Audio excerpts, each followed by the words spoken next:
Hello and welcome to the Tifo Football podcast. I'm Joe Devine, and I'm joined in the studio now by working class Stafford-Bloor. It's Jonathan Mackenzie. Hi, John. All right, Governor. Oh, good Lord. That's no. Don't appropriate, please. Sorry. Come on now. Welcome to today's podcast. We, of course, are joined by normal upper-class Stafford-Bloor as well. Hi, Seb. How are you? Authentic Stafford-Bloor. I'm very well, thank you, Joe. Good. Well, it's lovely to hear that your gates are good. There's so much to discuss today. Various transfers have taken place. We'll be talking about Gabriel Jesus, Kalvin Phillips. We're going to return to the topic of Sadio Mane to Bayern as well. Slight tweak on the conversation we had there last week. References perhaps to Roberto Firmino. There's a Martin Hinteregger, Hertha Berlin. Yes, well, I mean, that's snuck in there. Didn't see that one before. Athletic Bilbao and the presidential race. That one was interesting. We'll be talking a little bit about Bielsa and Valverde as it relates to that bit of news. And if we have time, the future of Dean Henderson, Gareth Bale joining LAFC, Wayne Rooney leaving Derby. Goodness me, there's been a lot, hasn't there? Taiwo Awoniyi. How do you say that name? Awoniyi? Awoniyi. Taiwo Awoniyi has joined Nottingham Forest, I believe, as their record signing. So that's exciting. And, of course, Charles de Ketelaere. Close. Close. You say it for me, John. Charles de Ketelaere. Charles de Ketelaere. Okay, there we go. Had been linked to Leeds United and is a player of whom I've heard much tell. And so I'm excited to hear a bit more about that player as well, whether or not he does, in fact, join Leeds. But if you like Leeds, then you should follow The Athletic because they do have the best Leeds guy out there in Phil Hay. I'm sure everyone knows about Phil Hay. One of my favourite inside stories of The Athletic, when I first joined The Athletic a couple of years ago, is coming from the outside in, I'm sure you guys will appreciate all these big name journalists around to people to get excited about. Oh, I've seen that person on Twitter. You know, your David Ornsteins, a la. But the name, or one of the names that was repeatedly on the tongue of very senior American executives in a supremely complimentary way was Phil Hay, because people love Phil Hay, and Phil Hay is great. Just one of the great things about being here at The Athletic, that they have great people for all different things. Visit theathletic.com/Tifo. Theathletic.com/Tifo for Phil Hay and more. I think you can get a 30-day free trial to try Phil Hay for free. So give that a go. But anyway, with all that out of the way now, I will leave you in the warm hands and the cool embrace of Charles de Ketelaere. Yes, Gabriel Jesus to join Arsenal. Here's an interesting one. Interesting insofar as hadn't heard a peep about it before it happened. That's not true. It was heavily rumoured for a long time, John, wasn't it? £45 million, according to David Ornstein. We will talk a little bit more about that fee later and maybe its implications because it's fairly hefty. But for Gabriel Jesus, a player of peak age, a player coming from Manchester City, it seems like it could go one of two ways. Where's he actually going to play? Because I still don't really know what it is he does best. I feel as though we've been at an interesting moment in football tactics with respect to nines, because everyone talks about false nines these days. I mean, obviously when Pep Guardiola does something, everyone thinks there must be a good reason for doing this, and it has sort of been the tendency to reflect that in terms of the way that you play your number nine. But I think in the last few seasons, there's been a lot of clubs who've been looking for nines. So Arsenal last summer, I think it was, were linked with Vlahovic, who eventually went to Juventus. And I guess the issue is that if you want a sort of strong nine who you can be convinced is going to score you a lot of goals, you're in a small market and you're going to pay a premium on it. And it feels to me almost as though Arsenal have been like, if we mess around like we did last season, last summer in the transfer window, we may end up again without having a nine, and I think that probably would have made a big difference to them last season. So it seems as though that's the general way that it's going. But obviously, Gabriel Jesus has been played wider and wider during his time in Manchester. So he started wide, didn't he, when he first arrived with the thought that he was going to end up more central. He never really had too many opportunities to do that. A bit when Aguero was starting to wane, or was being played less at least, and then left. There were a few opportunities for him in the centre. But there was this moment, I think at the beginning of this season, or it might have been the end of last season, when he suddenly played wide right again and was fantastic and showed his ability as a crosser. I think people sort of started to think, well, maybe he just should be out there. Yeah, there are some forwards who I think do thrive in wider areas. I've just put out a video this morning on Lukaku, and one of the big takeaways from that is that at Inter, he was allowed space in the wide areas on the right-hand side, and he really thrived in those kind of areas. Charlotte de Ketelaere, someone we're going to talk about later on, is another forward who likes to drift into those wide areas and get space. And I think Michael Cox points out in his article about Gabriel Jesus this morning about the fact that there are a lot of wide positioned goal scorers now in the Premier League. So I think he mentions Son Heung-min, he mentions obviously Mohamed Salah. And what we've seen from Salah this season is that he's moving wider and wider. He's allowing space for Trent Alexander-Arnold or the right-hand side midfielder, whoever that is, to get into that space as well. So the idea that if you are bringing in a goal scorer that you need to play them centrally, I think is being debunked. But at the same time, I think in the Arsenal system, it does very much look like Gabriel Jesus is going to be played centrally because they've got decent options on either side, really, and they are talking about bringing in more as well. Yeah, I mean, Rafinha is another player that has been rumoured to be discussing with Arsenal at the moment as well. Okay, Seb, on the fee itself, £45 million. I mean, two ways of looking at this. One, that's a fine price for a player from such a team as Manchester City, a player with the quality that we know Gabriel Jesus to have. The other way of looking at it is that it's a lot of money, and if Arsenal don't make the most of it, it could be a bit problematic, couldn't it?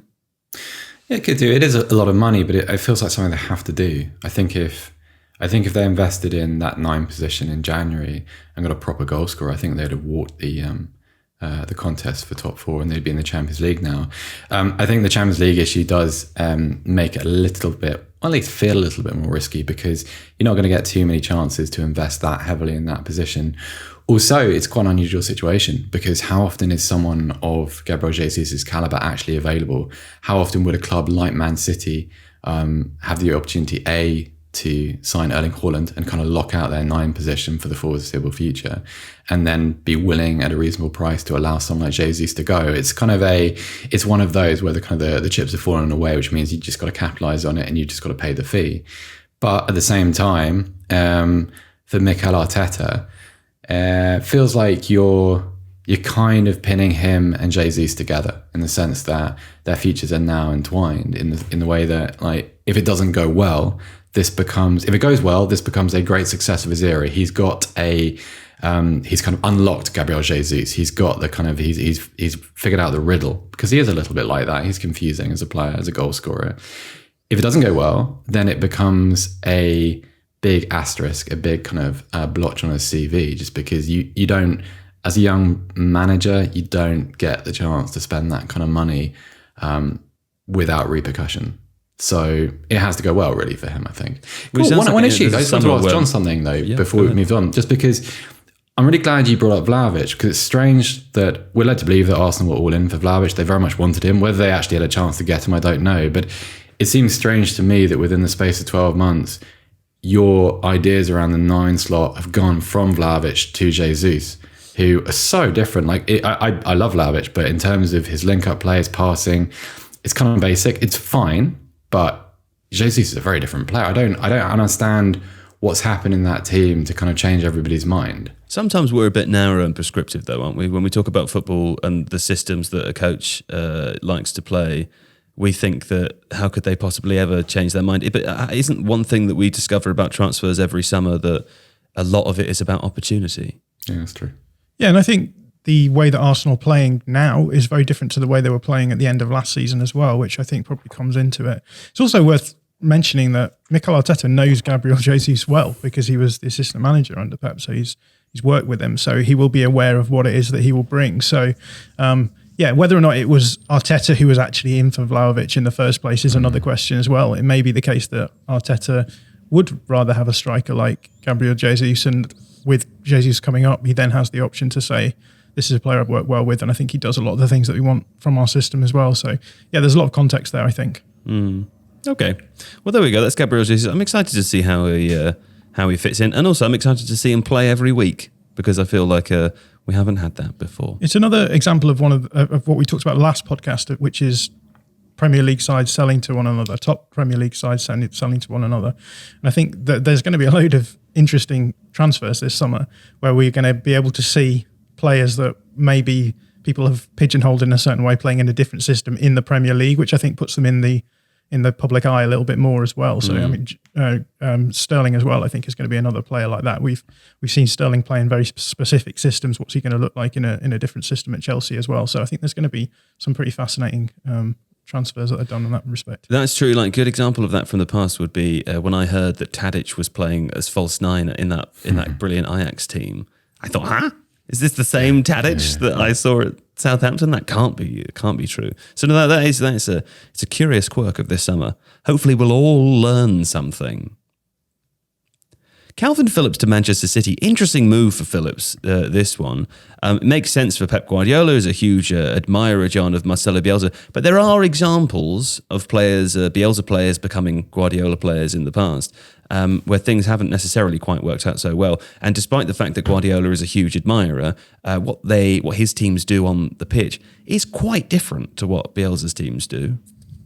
Yeah, I think actually the pivot player performs a very similar role in both teams. I think what's different is that one team is very dominant and the other one less so in the Premier League. Obviously in the Championship, Leeds were pretty dominant, and they were dominant in the way that Manchester City teams are as well. So there's definitely a case that Phillips can play in that sort of role. But yeah, the single pivot in a Bielsa Guardiola system is very much a defensive player, really. I think Rodri has a lot more to his game probably than Phillips in terms of on-ball stuff, but Phillips is much better than him off the ball. Yeah. For Bielsa, he's probably a lot more gung-ho in getting his players forward. And when you have the talent discrepancy that exists between Leeds players and City players, that means that you do have the possibility of being counted on. So Kalvin Phillips was pretty much a mobile athletic player who was expected to get around the pitch and break down opposition counterattacks. Now, we've seen City do have that as a problem, and particularly in the Champions League, where they're not going to be as dominant as they are in the Premier League. And so the suggestion is that Phillips has been brought in to be able to play that kind of defensive destroyer role. I suppose the question for me is, like, how many games is that really going to be a position that Pep Guardiola wants filling? And there's been people discussing whether or not we might see a double pivot of Phillips and Rodri, but I'm not sure that I can see that happening in games that aren't, as we've talked about, like playing against Real Madrid when you're a goal up and you just want to see out the game. As we saw Fernandinho being brought on in those games and obviously got done for the Vinicius Junior goal. But yeah, for me, the interesting question is, how's he going to be used outside of those sort of crunch game pressure moments where you want to make sure that you're doing everything you can to avoid being counted on? Maybe this is a stupid question, but Bielsa, is famous for man-to-man marking system, or player-to-player, I should say, marking system. How do you? I mean, like, does that not become integral to everything you do as a player? Like, I'm thinking when Kalvin Phillips arrives at Manchester City, how much do you have to fight the instinct to chase the same player around the whole time? Because that's not what City do. Yeah, and there's a section in Pep Confidential, a book about Pep Guardiola's time, particularly at Bayern, I think it was, where it talks about Javi Martinez, who obviously moves from Bielsa's Bilbao side into Bayern, and he really struggles with the zonal marking system as a result. I think that will probably be could potentially be an issue, yeah. But I think for Phillips, Phillips is athletic enough and mobile enough that he will get away with some of that stuff in a way that I don't think Javi Martinez will do. Now, that's not to say that Pep Guardiola will be happy if he's positionally sloppy, but he'll probably be able to make up for mistakes in a way that Martinez couldn't. But yeah, it will definitely be an issue, I think, that will be needed to work on. And there's a reason why players going into Guardiola teams do take a little while to fit in, and that is because the system is over everything, and you can be a brilliant individual. And it's one reason why, actually, to go back to Gabriel Jesus, it's hard to read Guardiola players, because there's a sense in which you don't see the sorts of individualism that we see in other teams, that often people base their opinion on whether or not a player is a baller or not. So yeah, we could see Gabriel Jesus go to Arsenal and ball out. We've seen Jack Grealish ball out at Villa and then go to Manchester City, and despite putting up really good numbers, and that's obviously what Guardiola cares about, but I think a lot of people have been like, well, he's not really succeeded as well as we expected him to do in those teams as well. So I'm sure there'll be a bedding in period for Phillips too. 42 million, I think, potentially going to rise to 45. Seb, one way of looking at it is, I suppose, that the Gabriel Jesus money is just paying for Kalvin Phillips. But do you think this is a lot of money to spend on a player who almost certainly will be a backup? Yeah, it is. But again, to go back to a theme that we've introduced before, right? This is going to be, we think, an era of specialisation. So John kind of hit the nail on the head by saying, right, well, you buy a player for a very specific moment within your season when the situation within a game means that you need a very, very particular type of player. Now, if that need is great, and if you exist at the very top of the game, and if your resources are such that it doesn't really make that much of a difference contextually, then it doesn't really matter how much you spend, because it's all proportionate to kind of the criticism that you receive. If you think about every Manchester City season being determined as a success or a failure depending on whether they win the Champions League, well, if 42, 43 million, however much the fee rises to, or it's guaranteed, what's the difference really for a club like Manchester City? It's what you need to have, and if you're going to go on that journey, it's kind of silly not to take the tools that you're going to need with you. So, of course, that comes with all the caveats about English tax. The Bielsa thing makes me feel uneasy because, to me, Phillips is... maybe Bielsa creation feels a little bit unfair, but that is how he feels to me. Like, I don't know what he looks like without Bielsa, because... He's Bielsa refined, isn't he? Well, also, he had that injury last season, which meant that Leeds were without him for much of the campaign. I don't feel like he's returned to full fitness. Like, the England game he played in the Nations League was a catastrophe against Hungary. It was absolutely dreadful. So what is this player without a manager? We've seen this before. Like, I always think a little bit of I don't know, the relationship between Dele Alli and Mauricio Pochettino. You take that away, you take away someone who's determined to use a player in a very specific way, or has their loyalty, or it kind of has that sort of almost like not father-son, but like a patron kind of relationship with. A bit like if you had to go and work somewhere else for another person who is that sort of what you're saying, Seb? Like, because we have a kind of father and son type relationship, don't we? You respect me paternally, I chastise and punish you as a child. You're a good hugger. Every now and again, what you're saying, like, if you went to a different place, you'd struggle to adapt to go and work for Pep Guardiola, let's say. Well, the thing is that if that happened to me, I'd walk through the new office on day one and just go for the hug, like I always do with you. And then, and that would probably be a little bit awkward. And then it would, I suppose, sour the relationship from that point on. Seb's not a hugger. I was going to say, a big hugger. I don't think you've ever hugged me. No, this is the thing, John. Once you've worked for Tifo for a certain period of time, he just does it all the time. He's just he's a pathological hugger. Yeah, if anything. I've got big arms. He has a very, very big body as well. It's like you're being engulfed. It's kind of scary in a way, but then that's part of it. It's like there's a jeopardy situation to it. There's a bit of jeopardy. There's some calm. You resist, and will I suffocate? Is this affectionate, or am I being punished for something? There's all kinds of possibilities. Sure. Yeah. But Kalvin Phillips, and that's the fit. You displace it. You separate those two people. The manager who is responsible for bringing a player to a certain point in the game, and the player who has seemingly unwavering trust from his manager, and you create a little bit of a question mark. So that would be my only concern. I guess City will look at it as if we pay £40 million and we don't concede that Vinicius Junior goal, worth it. It's worth it, yeah. And I think that's probably how they will justify it. That's crazy though, isn't it?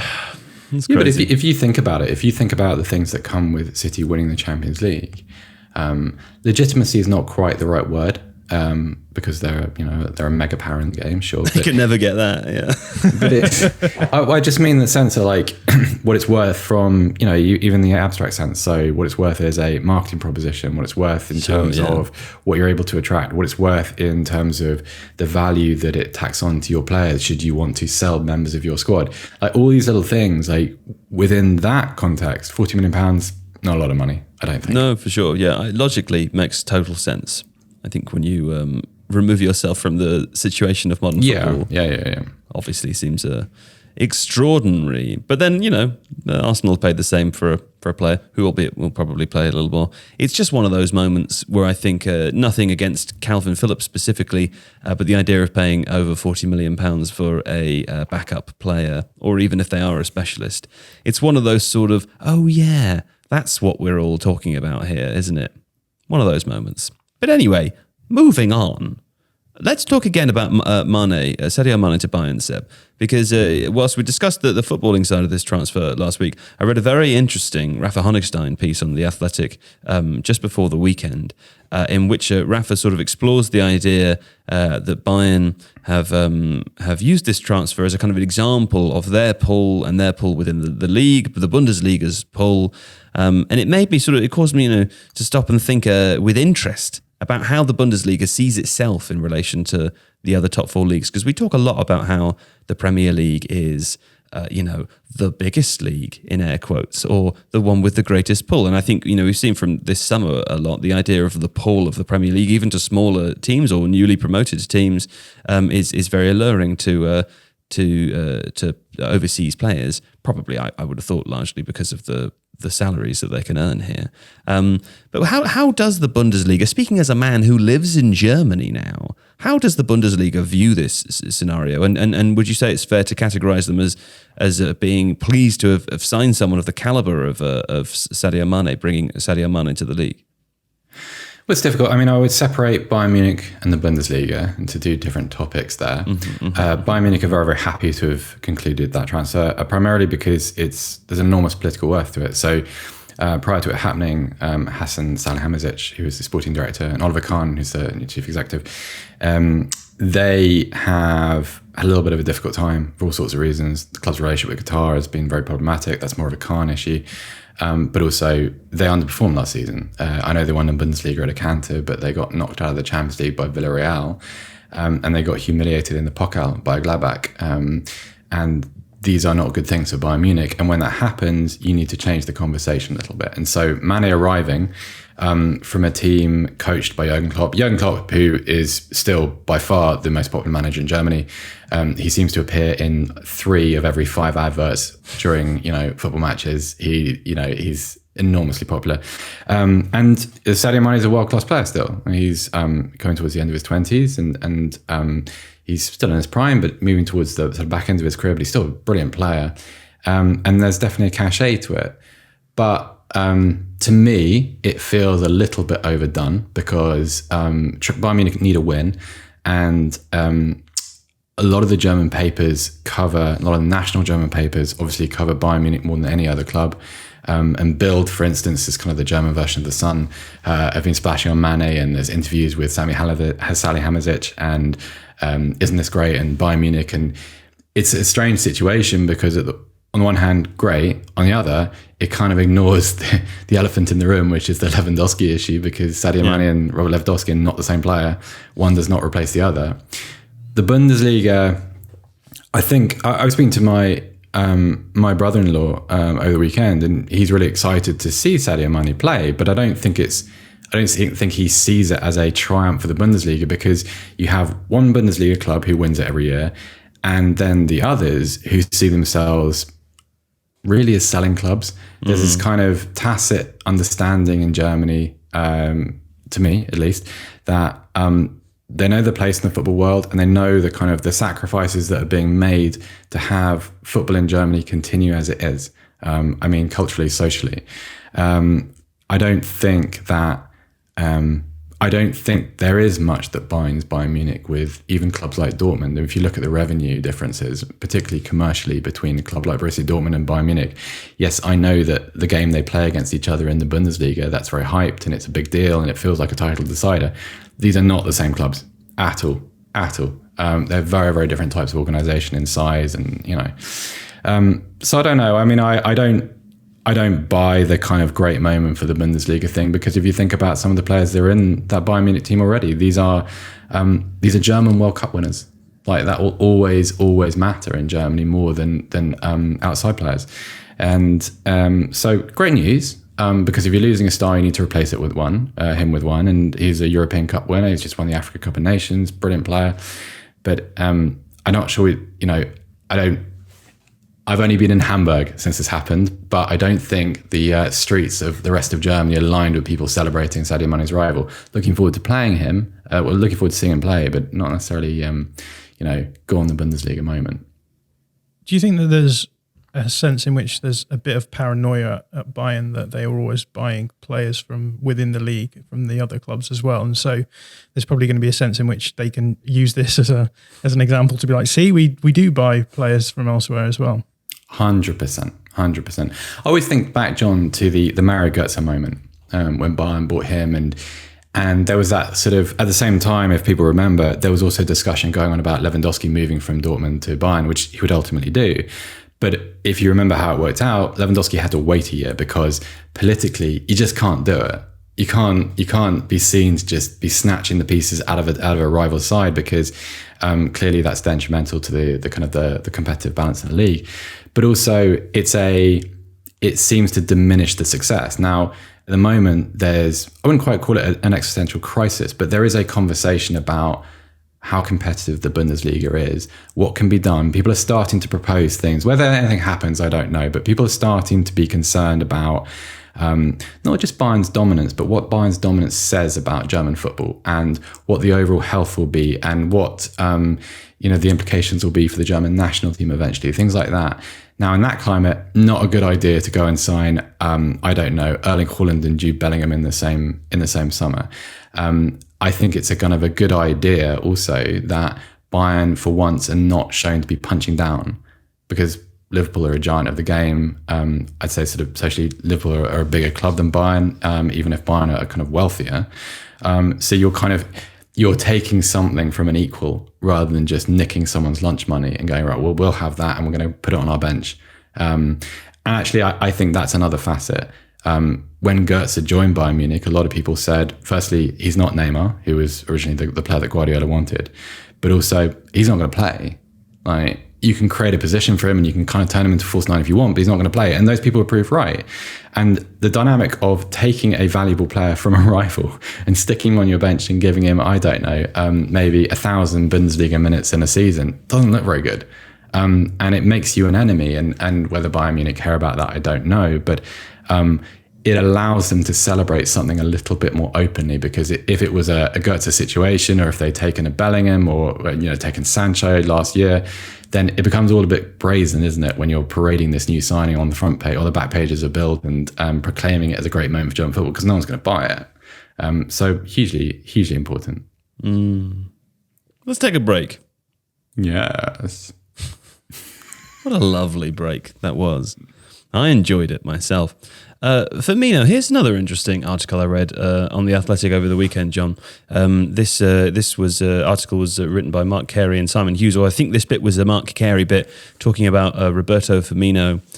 He wrote about Jurgen Klopp's use of the 4-2-3-1 towards the end of last season, and how Firmino had a bit of a starring role in that number 10 position. Now, lots of people, myself included, sort of had considered Firmino to be a bit of a waning force at Liverpool. And as, Salah has his final year before the end of his contract and Mane leaves, I thought we were sort of approaching the end of that, each of the players in that big front three.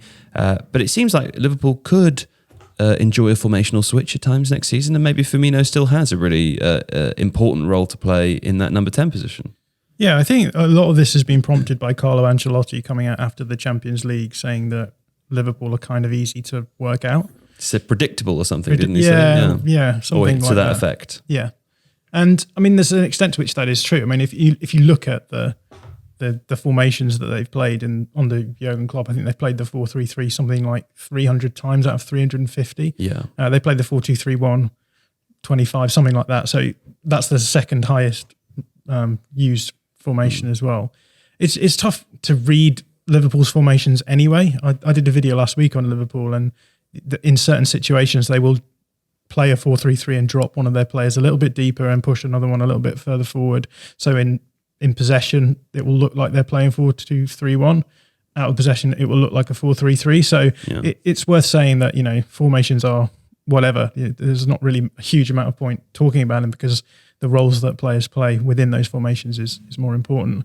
But I think that, that's one thing that's prompted it. The other is Darwin Núñez coming in, because there's people asking like how do you use a player like Núñez in your front line, because he is a little bit different from what they've had before. They've also got Mohamed Salah playing further wide, as we've already said, but also they brought in Luis Diaz as well, who's again much more of a touch line hugging winger. So and they've got Diogo Jota to make space for as well. Sure. So I guess it feels then like that there is going to be space opening up in the forward areas a little bit more for players to run into. Obviously, Núñez can hold up the ball, and I suppose if you have a player like that to a certain extent, then you want someone playing as a second striker, dropping behind, and then looking to run into the ball played back as well, and finding that space as well. So there's plenty of options, I think, to now play that formation in a way that maybe wasn't there as much previously. But I also do think that this probably is maybe jumping the gun a little bit to suggest that will now become the go-to formation that is being used. So we'll wait and see. I suppose the big change there is playing a right-sided midfielder who can then push up into the front line, because Liverpool do like to get into that 4-2-4 structure when they're attacking, which I guess would be similar if you're playing 4-2-3-1 and your second striker, your 10 is pushing into the front line as well. You then end up with a 4-2-4 as well. So the question is, would you take out a central midfielder for Firmino, or not? Would that work? So that would be the thing to look out for. I think it did happen in the Champions League final towards the end. It did. But I think that was sort of last gasp attempt to change things up a little bit. Well, there we go. Very interesting. Thanks, John. Look forward to seeing more about Liverpool next season. Seb, Martin Hinteregger retires at 29. Who's that then? Well, he was the Eintracht Frankfurt captain, and he's had a very strange couple of weeks because prior to his announcement, talking about his retirement, he had been embroiled in a little bit of a controversy. So Martin Hinteregger during the off season runs a tournament called the Hinti Cup in his native Austria. I think it's a small town. It's not like in a city. And a journalist found out that the land upon which this tournament was held was owned, I think I'm right in saying this, by the family or within the family of someone who is a far-right politician in Austria. Now, worth pointing out that Eintracht are a very left-leaning club, and the individual about whom the article was written in his youth was part of some kind of neo-Nazi organization. He's a member of it, not anymore, but was. And obviously that did not play very, very well with anybody in Germany anyway, but also Eintracht Frankfurt, given the kind of the ideology that surrounds the club and dictates how it's run. Martin Hinteregger spoke about this. He was vociferous and in kind of his condemnation of the link, and has I'm not quite sure how, but kind of changed the organisation of the tournament to kind of further himself and distance himself from this individual. But yeah, as you say, he retired, and he said some interesting things to Eintracht's YouTube channel over the weekend. He talked about how he'd been thinking about this since before Christmas. He also said that during the Eintracht celebrations after the Europa League win, when they beat Rangers on penalties, he said, that's why I went so crazy. I just knew it was my last game. So this isn't something, well, from what he describes, this isn't something which is a decision which has been made in response to what's been written. It's something he's clearly thought about, which you would expect. If you retire from football at 29, that is a big, big decision. Yeah. But he also said, I'm not the player I was. He was incredibly honest. He just said, I think, I'm paraphrasing, but he said that he thought he was in decline and he wasn't playing as well as he has done in the past, and that it was time for him to quit. And it's stunning, just because you get used to, I think, Firstly, you never get used to someone retiring at 29 in professional football, but it's also very strange to hear somebody say, yeah, maybe I'm just not that good anymore, or, words to that effect. And so, yeah, he's, it's a shame, very, very popular player, Martin Hinteregger, especially with Eintracht fans. And I suppose a lovely way to go out is to win a Europa League and put your club in the Champions League. But yeah, strange month in his life. Who's the youngest to retire, not through injury, not through forced retirement, but someone who's just gone, done now? Eric Cantona was quite young, wasn't he? But he was 30, I think. David Bentley, pretty young, wasn't he? Yeah, he played on for a while. Like, he just waited for his contract to expire. Like, he was young. Was really interesting. Wasn't he plagued by injury, David Bentley, or no? No, he just didn't like football. He said he didn't find it fun anymore, and etc. Yeah. Wanted to. He has a kind of holidaying company or something in. I want to say Ibiza. I might be wrong about that. But he had a career that he wanted to move into. I hope he likes that. Harder to extricate yourself from. Sure. A holiday company. Can't really just say, I don't really enjoy this job. I'm going to choose early retirement at the age of 36. I really these houses to crumble to dust, and then I can leave. I really like early retirement, like in sport. I think it's so interesting the way that. Dropping some hints here. Yeah, it's 37 now. It's time. You should check out the football grounds he's using.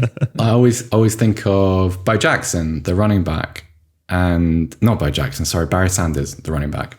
Barry Sanders. Barry Sanders. Sanders. Bo Jackson was an injury retirement. He was the guy that played baseball and American football and then retired because of hip injury. Do you remember the Bo Knows advertising campaign? No. Okay, that was Bo Jackson. Barry Sanders was I don't really like American football, but I do like American football history, which is kind of a weird contradiction. He decided one off season he'd had enough, wrote a letter to his local paper, booked a trip to, I think, London, and then that was it. He was, I don't know how old he was, I think he was about 30, but he was also, had he not retired, he most likely would have broken the all-time rushing record in the NFL. Yeah. That belonged to Walter Payton, and then was, I think, owned by Emmett Smith after that. Anyway, the point being is that I think it's a really classy thing that you do. Like you step away from it because you've just had enough and you've done everything you want to do and you're completely satisfied and you haven't started to decline. That's the important bit. It's a quit while you're winning scenario, which 100%. people do romanticize, don't they? But then often afterwards they wonder, should they have done that? But the temptation not to do it is so overwhelming because you think, right, this is a once in a life opportunity, and also the career is short as it is in professional sport and all professional sports. And so the way you're conditioned to think is maximize it, take whatever you can out of it before you go, don't have any regrets. So to curtail a career in the professional sports voluntarily is an amazing very brave. thing. It's quite very fun. Brave. Yeah. I spent some time this weekend with a recent retiree, and she was talking about the adjustment to retirement. Very complicated stuff. I think, I'm putting words in her mouth now. She wasn't really saying these things, but I was thinking them when she was talking to me. I was thinking, well, when your identity becomes wrapped up in the job that you do, which is very hard for that not to happen when we live in a capitalist system, very difficult indeed. Then when you don't have that anymore, what the are you? Yeah. Do you know? Like, I don't know. I mean, if I retired now, I've got nothing. Just be Joe Devine. I'd have nothing. I'm a person who, when it gets to sort of 2 p.m. on a Sunday at the weekend, I go, what do I do now? Yeah. I wait for Monday to start. They have that thing, living for the weekend. I'm living for the week. I don't know what people do at the weekend. I've got nothing. So the idea of retiring, going from a scenario where you do this thing every day, and it's different for sports people, as we've said, because they're all much younger, but it will have some similar psychological effects. But the idea of going from doing the same thing every day, and for what? You've considered it a few times. Well, I have to pay for the house and the food, maybe the children, and then not doing that ever again. You sort of, not only do you have nothing to do, maybe, unless you're an accomplished hobbyist, but you also, I would imagine you spend a bit of time thinking, what was it all for? But can you imagine the impact on your self-worth? Like it's very hard for us to relate to what it's like to be a professional footballer. But if you're used, I feel like I can relate to that. But okay, John and I maybe not, but sure. Your self-worth is tied up to something very literal, which is your performance and to your value and your wages. And you step away from that, and okay, so in addition to which you're suffering from most likely a big loss of income, a little bit of uncertainty, your routine has been taken away from you. You walk down the street and you're treated differently because you're probably still famous, but you're an ex-player, you're not a current player, it's just different. And then on top of which, like you where do you go emotionally for your gratification? Like the crowd's not there. It's very strange. It's also like it's tied into a very serious issue in football, which is not necessarily famous ex-players, but ex-players who've played like League One, League Two, who retire. They don't really know what to do, and that's part of a conversation about whether other bodies should be helping them and directing them and educating them into as to how to do things like write CVs and take training courses and learn vocations, that kind of stuff. Because you used to buy a pub, didn't you? That was the thing. That's what you did. You would become a landlord, or you would. There were players who sometimes, if players had come to the game via a trade, so if they'd been an electrician or a builder, sometimes they just go back to it. And they'd be able to trade off a little bit of the celebrity by saying, John Mackenzie, like former right wing for Leeds United, he'll come around and do your plumbing. And that's a little bit of a, he'll USP do that now. He's very accomplished. In that, fact, I would like to tell people, I'm not sure how private John would like me to engage with his life, but John Mackenzie has moved into the home of Henry Cook. Henry Cook being one of Tifo's illustrators. Bit of a background figure here. Nobody likes him. But anyway, John and Henry were friends, nepotism beforehand. And John has moved in with Henry. It's just two guys having a good time. There's nothing wrong with it. Innocent guys. It's just two innocent guys having a good time in their 30s/40s, living together, dealing with life's problems as they come. And I think, one of the things you've done, which has been great for Henry, who I know very much appreciates, that you've regrouted the shower already, having only moved in to retiled the shower. Retiled. There was tiles. There you loose, go. So we couldn't use the shower, and I was like, "This is not a situation." It's not sustainable to not be able to use the shower, is it? Learn how to grout. Learn how to grout. A couple of guys, but this is my point, Seb, is, John Mackenzie already available to come round and do your plumbing. If he doesn't know how it works, he'll probably learn how. Yeah. So very famously, when Stuart Pearce became a professional footballer, Stuart Pearce, qualified electrician, and he used to have an advert for his electrician services. Don't know if it was a company or if he was an individual, in the Forest program, in the matchday program, in the early parts of his career. Right. So it's one of those things. And now, I don't know, like at the top of the game, you're breeding a group of people who will never have to work again. And that brings a sort of a different set of issues. But it's an issue which football actually hasn't really come up with a proper answer for yet, how it kind of resettles its ex-players. Sure. Martin Hinteregger was being approached by Hertha Berlin, so probably the best time to retire. To retire. Which brings us on to our next topic. So it does. But before we do that, thanks for trying to force me on. I'm not ready yet. No, I wanted to tell people that Henry Cook is available to follow on Twitter. Some great tweeting does Henry at Telstar Designs. TEL Star Designs. You can follow Henry Cook, who I think often tweets some of the tremendous illustrations that he does, John. Yeah, he's a fantastic illustrator, and he's also a fantastic bloke. So. And also Henry does listen to the podcast. So Henry, if you're listening, I think one of the things that would very much interest listeners to this podcast would be if you can get any candid photos of John around the home. I think everyone would love to see. When he's not expecting it, make sure he's clothed. We don't want a nude John, but candid photos of John around the home, handyman John, fixing things, doing the plumbing, whatever it is.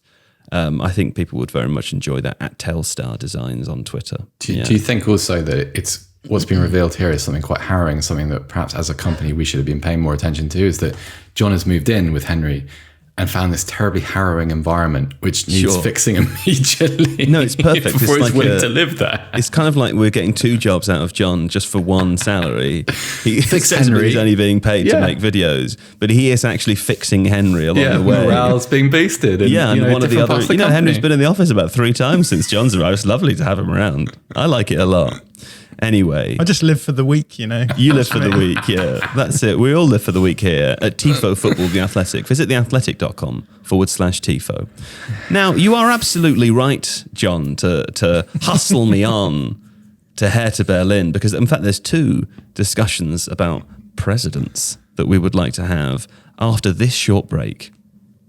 What a delightful break that was. Now let's resume discussing two different presidential elections that have taken place. Seb, the first one, Hertha Berlin. Very good pronunciation. Thank you. I'm enjoying that, yeah. Have elected Kay Bernstein as their new president. Former Ultra, Seb. Yeah, not just a former Ultra. He's a former Capo. So he was at one point, he was the guy with the megaphone in the crowd. You know, the megaphone man, yeah. Yeah, exactly. Yeah. So he was proper Ultra. Now he's got a different form of megaphone. Yeah, so he's got a figurative megaphone. He has won the presidential election at Hertha Berlin, and it was a big upset. I forget his rival's name, but it was a legislator from Berlin who he was running against, and he was a heavy favourite. But Hertha Berlin Crisis Club doesn't kind of cover it because it kind of belittles Crisis a little bit. They're a basket case of an organisation because they, for a long time, well, for the last couple of years, they've had the patronage of Lars Windhorst, a very, very wealthy man who's put in something like 400 million euros of his own money to try and kind of give Berlin, the obviously German's capital city, the team that befitting the status of the city, and it hasn't worked, and it hasn't worked in all sorts of hilarious ways. It's been a disaster, full of bad appointments, bad signings, bad sell-ons, bad decisions, bad performances. They very, very nearly got relegated this season. They dug themselves out of the relegation playoff. Anyway, new president has promised to kind of detoxify, his words, the club. And that's really interesting because day one of his job will be to kind of probably reorder some things at executive level, kind of technical level. And then, I mean, Berlin, had they been facing somebody other than HSV in the relegation playoff, would surely have been relegated because they were absolutely dreadful. They got out of it, but still a lot of work to do. So it's really interesting, like whether he's going to come with new ideas. I read something in the German papers this morning. There's people speculating on what he's going to kind of create with his ultra pass. They're talking about, Hertha Berlin Stadium will become like a cauldron full of flares and like full of life because they've kind of attached that to his personality. And also, what does this mean for, what does it mean to have a president of Hertha Berlin who's an ultra, and how will they see clubs like, Hoffenheim and RB Leipzig, and what will they contribute to that discussion about the exemptions to 50+1 and that kind of thing. So it's a really interesting time. It's a really good moment for Hertha Berlin. It feels like a back to their roots moment. But it's part of the broader discussion. So something to watch out for, definitely. Okay. Thanks, Seb.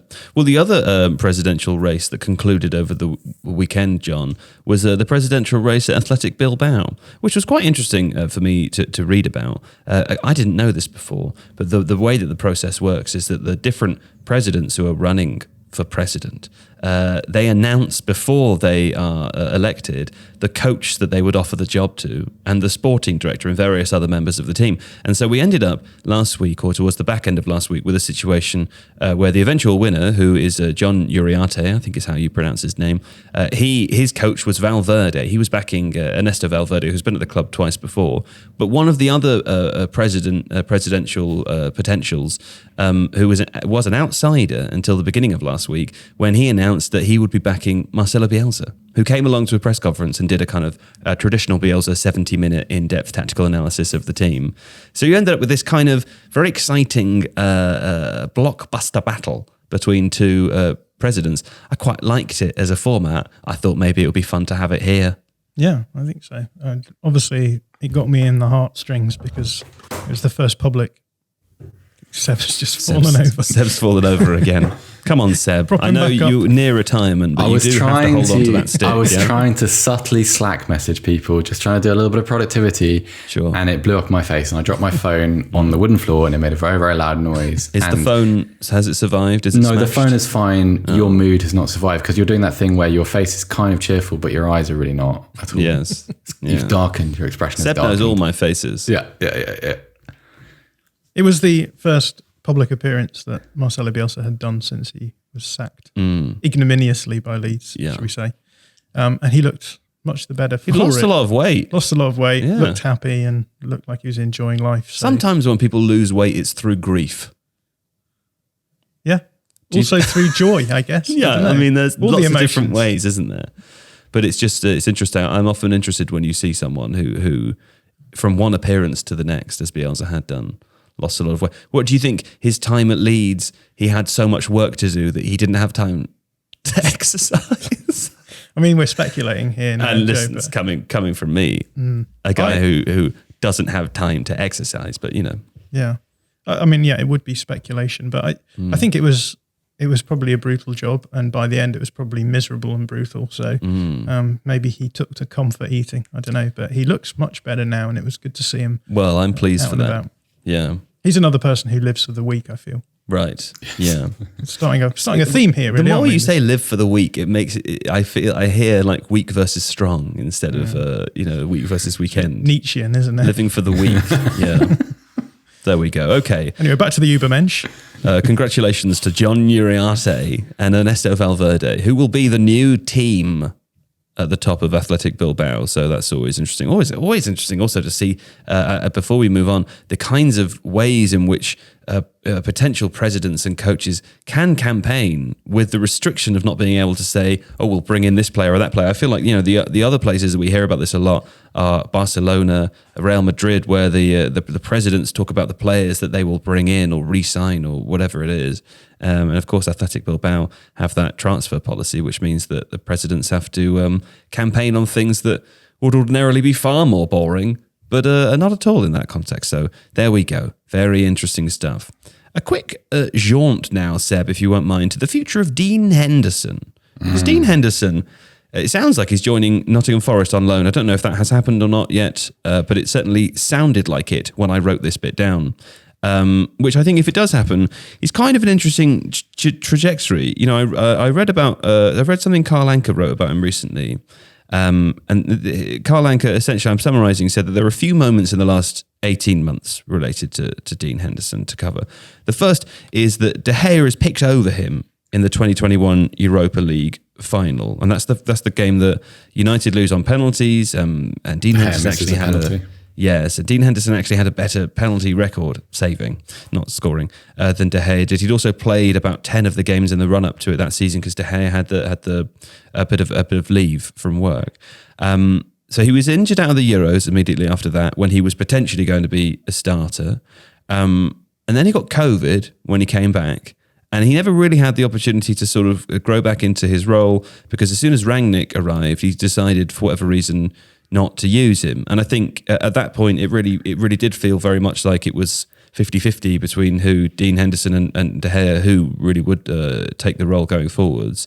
So I think, Rangnick coming in, who's a coach who plays a style of football that may well have benefited from having a player like Dean Henderson, who is more comfortable outside of the box, to not choose him is a bit, of a condemning blow, I suppose. And now he apparently, as it sounds, is going back out on loan to another newly promoted Premier League side. It does feel like there's an alarming lack of progress during that time. Yeah, the Rangnick thing, I've got a little bit of sympathy, because that's a very difficult decision. Like, it's never going to be 50-50 between someone like De Gea and Henderson, because De Gea is one of the highest paid players in the world. Yeah. And you drop him, and that's a very, very big issue to deal with straight off the bat. So it's not particularly comfortable. Yeah. I feel like Dean Henderson, he had a very strange moment in 2019 when he went with England to the Under-21 Euros and had a bad tournament, and a lot of players had a bad tournament. And afterwards, it was known that Gareth Southgate had a pretty dim view towards the attitude of some of those players who'd gone out there with a kind of, we're very, very talented, we're going to win this tournament. I think they got bounced out by someone like, I don't know, they went out in the group stages, basically. They were pretty bad. And Dean Henderson, he had that very good season at Sheffield United, good shot stopper, really well suited to playing for a kind of, they weren't a relegation struggler, but just he fit the profile of that team, like newly promoted, they had a lot of energy, he played very, very well. Had footballing centre-backs, obviously, we've covered that in exhaustive detail. I don't know, I think it's not that Dean Henderson's reputation has been ruined. It feels like he has to start again, just because everything he did at Sheffield United doesn't really feel relevant anymore. Yeah, it doesn't. And the world's kind of forgotten what made him a good goalkeeper, because he was routinely excellent during that season. Had a couple of high-profile mistakes. I remember one against Liverpool when he let in a Wijnaldum goal, but good goalkeeper. I just think it's a really good example and a big old caveat for young goalkeepers at big clubs, because it's like, I don't know, it's like understudying Manuel Neuer. It doesn't matter if he has a couple of bad games. It just doesn't, because he gets paid more.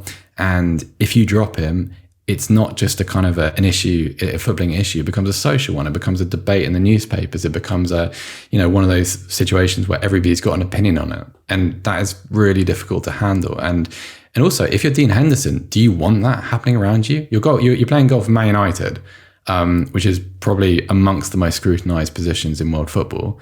And you've got a debate about your value next to someone who, okay, he's had a downturn in his career. I'd say improved a little bit over the last 18 months, but one of the best goalkeepers in the modern era. I don't think that's unfair to say about David De Gea.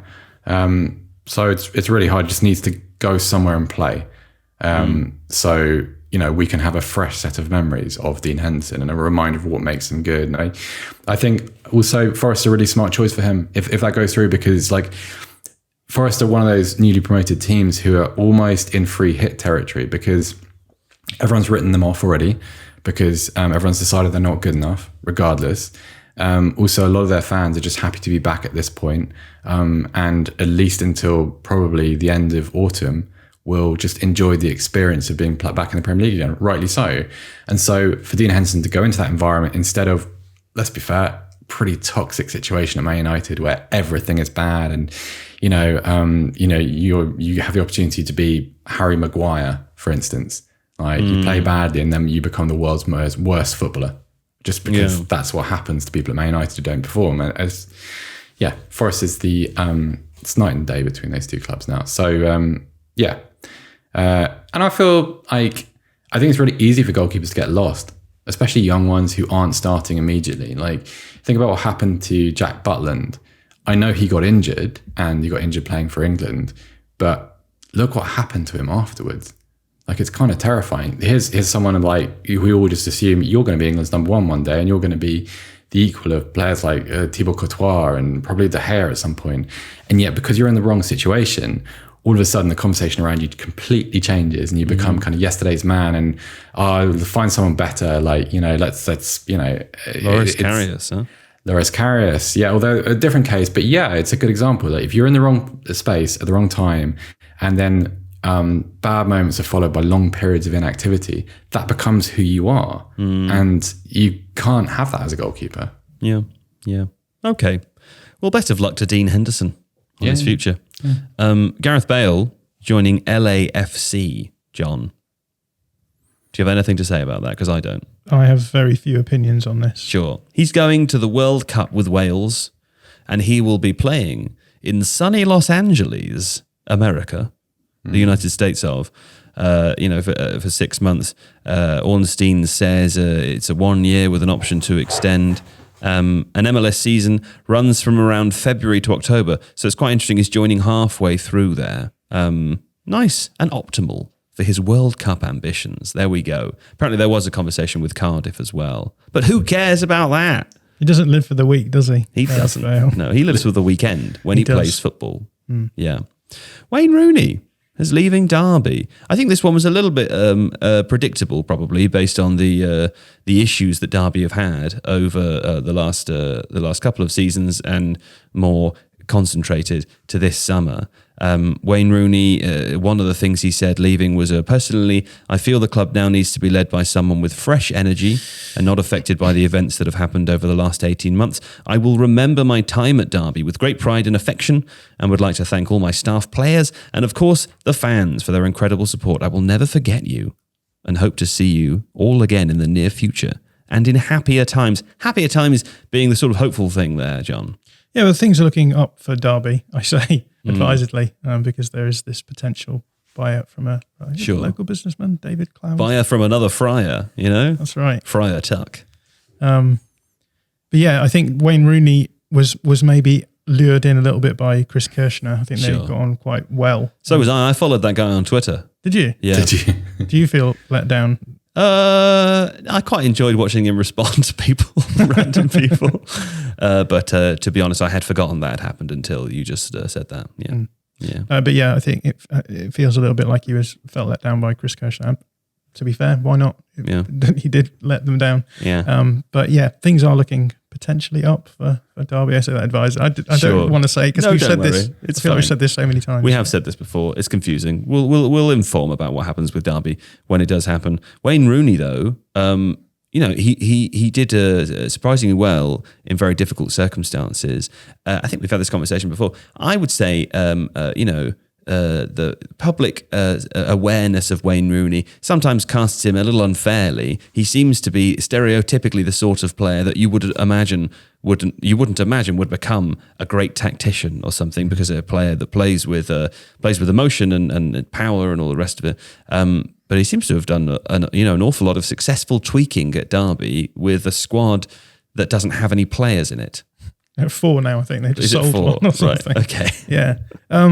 I don't know too much about the tactics of Wayne Rooney, but I do think that he was very good motivationally, and I think that's probably what they needed a lot of last season. Yeah. And yeah, with young players like that, I think you can get a long way with just geeing them up and keeping them going. You can get a long Wayne.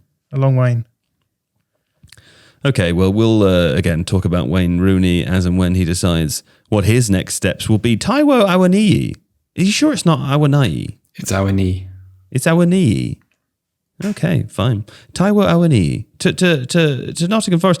In 2021-22, let me tell you, John, Awoniyi scored 20 goals and assisted 5 times across 43 appearances in all competitions as he helped guide Union Berlin to a 5th place finish, securing a spot in the Europa League.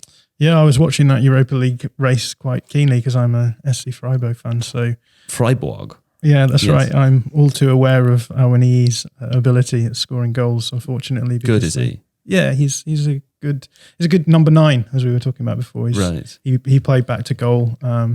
He's a smart mover. He's very good on the ball, I think, for someone who is a big chap. So yeah, I think this is an exciting sort of transfer. It'll be interesting to see how it plays out. I'm sure Seb has got lots of takes on this. I just John think it's really says desperately. With him, I think it's really important how he starts. I think self-belief is really important. I think he has to, if he can start quickly in the Premier League and feel good about himself and feel like he belongs, I think that would be really good. But like the talent's there, scores a lot of different types of goals. Link-up plays pretty good. I think he's exactly what Forest need, actually, like a kind of multi-skilled, dynamic forward who is very good, who's performed really well for a team that don't enjoy a lot of the ball. I'd have to look it up, but I think Union averaged about 43% in the Bundesliga last season, which shows just how good they are in transition and the counter-attack. And and you'd imagine, I don't want to prejudge Forest, but you'd imagine they'll be playing a little bit further back this season and with considerably less of the ball. So great job, great signing. Very exciting. Okay, look, congratulations to us, by the way. We've managed to get through all of these points with one final one to discuss, John. And that is, of course, Charles de Ketelaere. Yes. Who is a Belgian, young Belgian, 21, He is a Belgian, young Belgian. He's a Belgian, young Belgian, 21, a bit of a 9. Talking about 9s, bit of a but 9. he wears a really weird number. It's 60 or something. Does he? It's a very high number. Yeah. Well, let me tell you this. Someone that you and I know, whose opinion on football we respect greatly, has described this player to me as the bee's knees. I don't think he actually said that, but words to that effect. I think he may have done, and I think it would have did. been very funny him saying it. The bee's knees. Yes, Is he the bee's knees? What do you know about this chap? Because he's been rumoured to be connected to several clubs, Leeds being one of them in the Premier League, and a few on the European plains. Yeah, he's an exciting player. So I have actually done a lot of scouting work on Charles de Ketelaere because we used to run another podcast where we would do a podcast called Author's List, where we'd look through potential players that Leeds could sign, and we threw Charles de Ketelaere in it in that list. We're not expecting anything to come of it. Sure. So it's been quite nice seeing him sort of be linked. It's probably because of you. I can see Seb just tutting away because he knows that he doesn't think that this is going to happen. And I'm tutting away because it just sounds like you tried to rip off sensible transfers, John, on this podcast. Imagine people making videos about players moving to another team. That's our thing. If anyone else does sounds that, like IP we did theft that to me, first. Joe. Like. Any talking about transfers that aren't actually happening, that's us. Yeah? And I'll take you to an IP court. I talked about Ketelaere first, so does that mean I own him? You own him. It's like you're his dad now. Yeah, you're his dad. I'll lend him to the Tifo podcast Fine. for the rest of this podcast. Good. But yeah, What's your boy good at? Yeah, he's really exciting player. He's someone who I think people will assume is just an out 9 because he's quite tall. He is. He is often sort of touted as a striker, but I think he's someone who likes to drop into deeper areas, pick the ball up, likes to get the ball in possession and face the goal. And he's really, really creative player, good at little flicks, passes through, he's good at through balls, very good at finding gaps in defences, likes to have a link up with, they've got quite a fun team at the moment, Bruges. This is the team that he's at. I don't think we mentioned that. We should probably From Club Bruges. Club Bruges, yeah. So Noah Lang is a player who's been in and out of the media recently as well, but their link up has been really fun. I watched a few clips of him actually playing for Belgium recently, and he was played in a wide forward role there, so he has the ability to drift out to the right, play crosses in and interchange as well. So yeah, in terms of the areas he likes to get into, again, I mentioned the Lukaku video before, but very similar. He likes to drop into that right half space and sort of dictate play a little bit from there. So yeah. What kind of ceiling are we talking about here?